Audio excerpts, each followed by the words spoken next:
back to my YouTube channel. Today we're going to be talking about our trip to Costa Rica with EF Ultimate Break.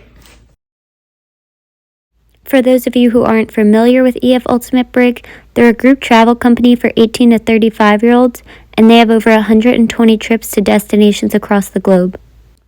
When you book through EF, everything's planned for you from flights, hotels, and excursions. It's very convenient if you're solo traveling or just not looking to plan the trip yourself.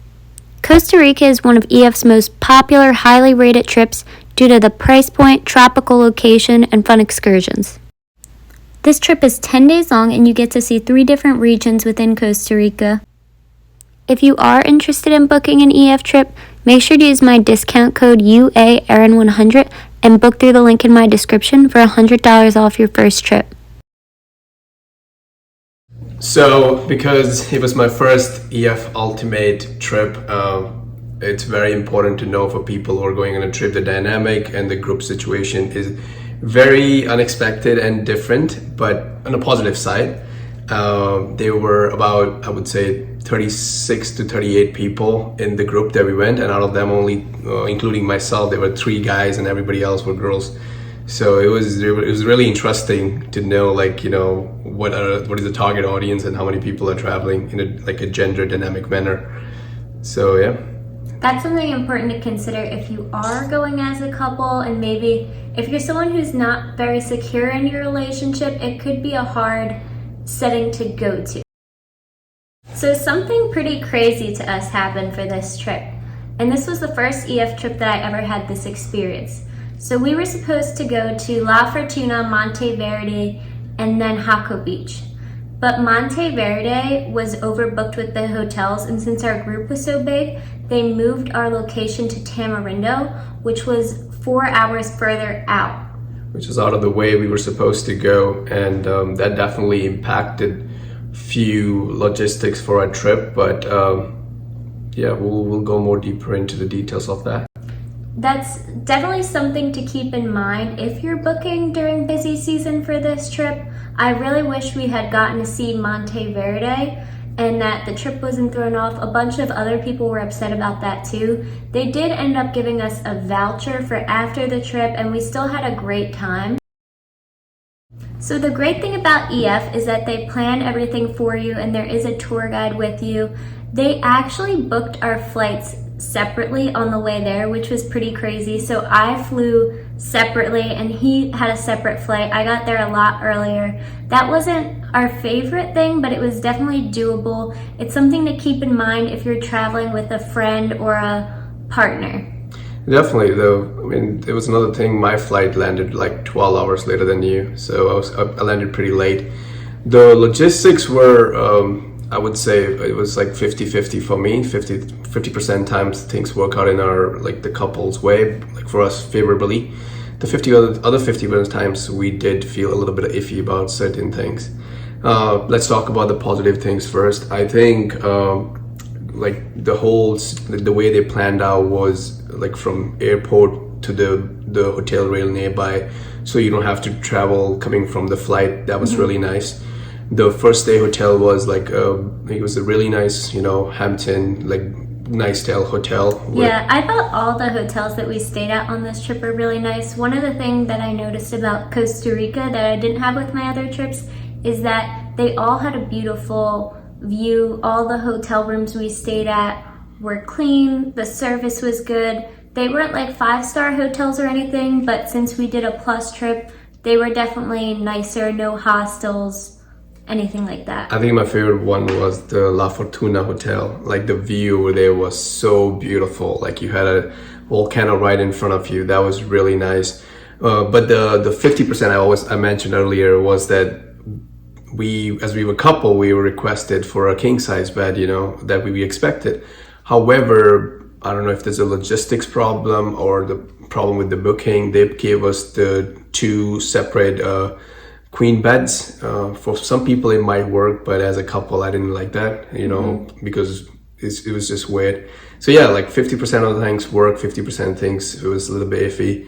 I think my second favorite, with the comfortability, I would say comfortability point of view and the luxury point of view, was favorite hotel was in in the Tamarindo region, actually. Yeah. So since I mentioned earlier that they changed our destination, they did give us a really beautiful hotel to make up for it. It had a beautiful view, amazing food, shuttle passes to the beach. So there were no complaints. They had a beach club too. I mean, again, 50-50 thing that I was mentioning. The hotel, 50% per time, with the positive side, was really beautiful. It has a really nice infinity pool overviewing one of the best sunsets I've ever seen. Other 50% of the time, the drive that we had to take extra because we went to Tamarindo instead of the other place, Monteverde. Mm-hmm. That drive definitely killed. Another day, another bus ride. That I think the hotel did make up for it. The beautiful infinity pool, the rooms, the beach club. We get a chance to spend time some at the beach club, so that was really nice. There was one day, since they did change the trip destination, we skipped a day and decided to get massages and hang out at the beach club instead of doing an extra drive to the excursion, which was ziplining. Now, typically, if you're doing this trip and it's Monteverde, you won't have that extra long drive to the ziplining, but we just decided to skip that altogether and do our own thing. Right. The third hotel in the Punta Neres, I think the view was again exceptional. We were at a beach viewing hotel, really nice. I'm not a big fan of lizards, and I hated it for that reason. There's huge lizards out there, but the hotel, the service, everything was perfect in that region. There were some really nice bars, restaurants nearby, walkable distance. So I think in that manner, again, some things definitely is very attractive, and some things they always have iffy about it. Mm-hmm. But I really wish we went to get to see the Monteverde, but that's something we lost, and I hope you guys get a chance to view it if you guys choose to go to Costa Rica.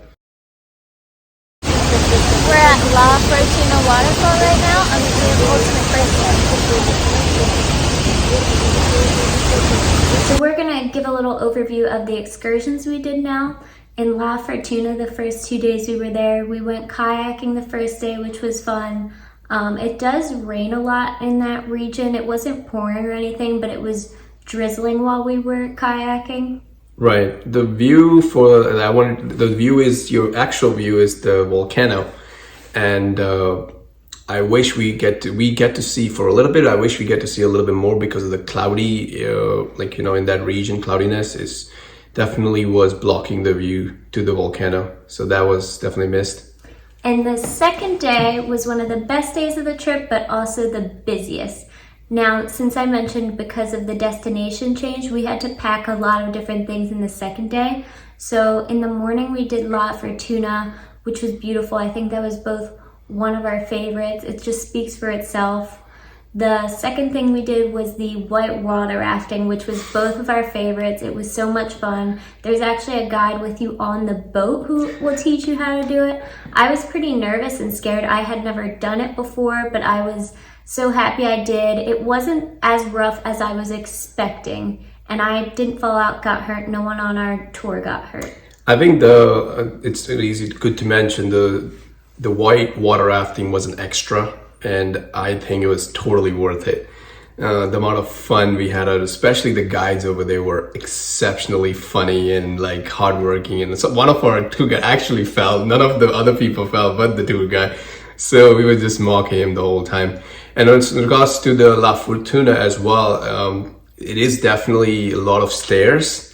I'm not a big fan of it, so you have to go too many stairs down, and while coming back is even harder. I'm just gonna mention that. Yeah, that was really rough. There was one girl on our tour who had an ankle issue, so she was a trooper and stuck through it and did all those steps. I think the liquor helped. Yeah. And then in that evening, so this is all the same day, we went to the Baldy Hot Springs. I loved this. I just wish we had more time there. I wish we kind of went more around sunset time, and your group might go if you go during a different time or season, but we went at night for about 2 hours. They have 20 different pools, and they're all hot water naturally by the volcano. They had amazing drinks. It was a little pricey. Great time. Just wish it wasn't all in the same day, because we were a little tired by that point and we had to rush getting dinner that night, getting ready. And we wanted to do all of these excursions because they were really like some of the highlights of the trip. So I don't regret doing any of them, but I wish they were spaced out a bit more. I definitely agree with you that one. It's just too much that day. We were loving it. The adrenaline was kicking and we were having fun, but it was so exhausting. In regards to the hot spa place, there were multiple spas out there, and it was really cool to find out they were like every spa has its own temperature and like the different area. Like the drinks were expensive, but it was definitely more fun. We went to the highest one, which is the hottest. It felt like it was coming straight from the volcano region, the water. That was really good. But yeah, that was our trip in the La Fortuna region. So next, after La Fortuna, we went to Tamarindo. There, the first night, we just kind of hung out by the pool. The second day, we decided to skip the group excursion, like I mentioned. We got massages. We were actually celebrating our anniversary. And yeah, it was a great day. We hung out by the pool and went to the beach club. We went to the beach club. The best part was like after the hectic day from the La Fortuna, that day definitely made up so that we actually were able to relax on the first day. Our group was really fun too, so that was another thing. We were all hanging out at the beach and watching the sunset together. The group actually second day went for the zip lining. We didn't. I didn't want to go there at all. Yeah, I was on board with skipping it too. We had both already been zip lining, not in Costa Rica, but the people who did go weren't that excited about it. Yeah, they said it was just okay. They said it was okay, but because of the location, it was definitely a drive from out of the way for them. It was so that definitely they weren't expecting or happy about. But if you're staying in Monteverde again, like this trip is supposed to, you won't run into that issue. Exactly. I think this was unique to us, and I haven't heard it happening that many times or again, so I think we might have just got unlucky with that. Definitely. So the third region we went to was Hako Beach. On the way there, we stopped and went paddleboarding and had a beach day, which was fun. The paddleboarding was really fun. That was my first time doing it. The instructor was really good. The water was really refreshing, and we spent a really nice beach day. Our instructor bought speakers. So we had speakers over there, like listening to music. Some people just chill out, and our tour guide also bought us beers over there, like from the company. That was really nice. Yeah, our tour guide was awesome. He spoke Spanish. He really helped us learn about the country. He knew a lot about the history, so he was talking about it with us all the way through. Definitely, and I think after that we went straight to the hotel and relaxed. Next day, we went to Manuel Antonio National Park.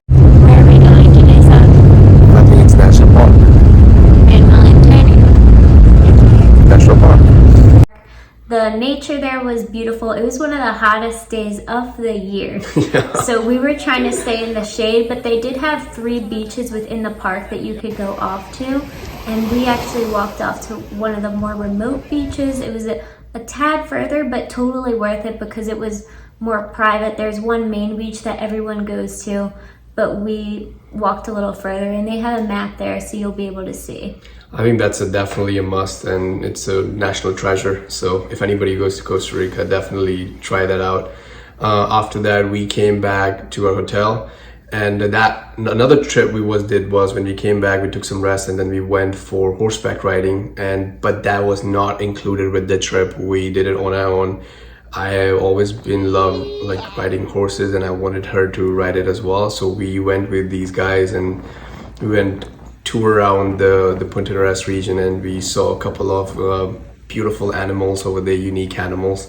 So that's another one. If you guys are interested in birds and animals, that trip is a gem because you get to see so many species, and they are known for that. And unfortunately I'm not really more knowledgeable about that, but I definitely enjoyed the scenery and the birds they were mentioning. Yeah, the Beautiful. horseback riding was one of our favorite things that we did, and that was something that we had planned ourselves. So definitely recommend doing that if you're going. For our last day in Hako Beach, we did the catamaran cruise, which was fun. The boat was huge. It was really good. And we had a blast. We did snorkeling, they had a water slide, drinks were included. This is like a extra excursion you have to pay for, but it was definitely worth it. There was a lot included. We were all dancing and had a great time. I would say it goes right next to having the white water rafting. The catamaran, the white water rafting, they both are a must if you're going on these tours with EF Ultimate, definitely. On the way back to San Jose, we stopped by a coffee plantation and they gave us a history tour. We got to try it out and bring some cool souvenirs home. I mean, it was a very interesting tour. I'm a big coffee lover, and the first time in my life I get to know about coffee is actually a fruit, not a seed. So it was really, really interesting. And the whole tour they explained us to, and everybody knows they're also known for huge on coffee. And we get to bring different types of coffees, and we tried it over there. It was one of my favorites also. Tours over there in Costa Rica. Yep, and then at that night when we got back, we just had the farewell dinner and went to bed early. Yeah. We want to talk to you guys about the meals and pricing. The food was really good. It was kind of a little bit repetitive though for what we ate. We had a lot of rice and beans. Yeah, the tour guide mentioned that's what they mean, like food is rice and beans. I think I'm going to talk about it more because I'm a big foodie. So the breakfasts were practically the same for the 10 days of our vacation time, or should I say it's just every day we're eating the same exact thing. Yeah, it was all really good, but by the end of it, we were ready to come home and back to our American food. The plantains were really good. They had a lot of chicken.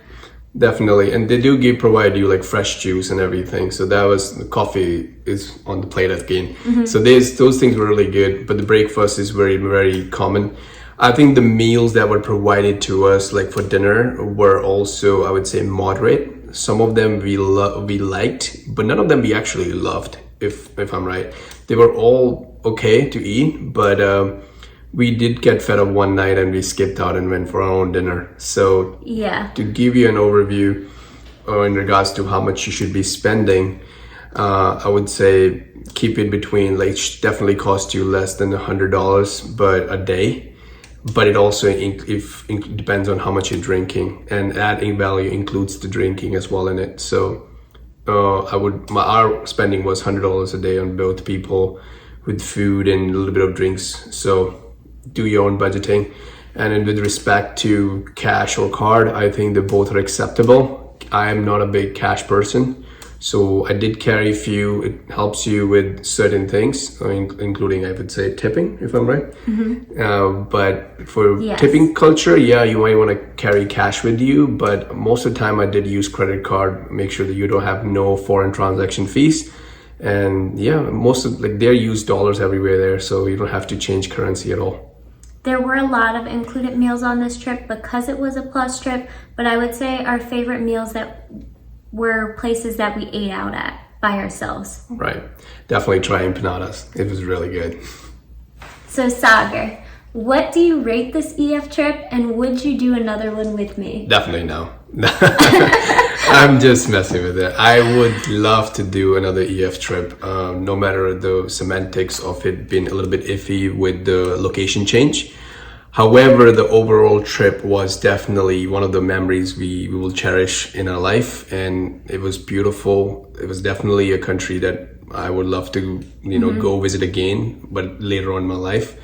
But I think for me, it was definitely yes. I will do the EF Ultimate trip again with her and any day. What about you? Would you do a trip with me though? I loved actually traveling as a couple in a big group. It made things more interesting and fun. We got to meet a lot of cool people, whereas if we were just traveling ourselves for 10 days, unless it was a romantic trip, it could get a little boring if it was just us the whole time, right. And especially if there weren't as many excursions planned. So I did like how they had a lot of stuff planned for us and we were able to interact and connect with new people. It made things more fun and interesting for us. Definitely. I think that I think for going to Costa Rica, you should definitely go with the group or like with your family group. EF Ultimate is a way to go to Costa Rica in my mind, because I would have never explored as much, and in respect to the place, in respect to the food, and I could have explored more by myself in certain aspects, but overall the tour guide did a great job. I think the trip semantics was really helpful. And we did get to learn a lot about it, because it's still an educational trip at the end, you know, so that was something really helpful. Thank you guys so much for watching. Don't forget to book through my link below if you want $100 off your EF trip. And do subscribe. We're gonna keep posting more videos. Yes, this is our first of many trips together. We're considering Tokyo next year, so stay tuned. Definitely.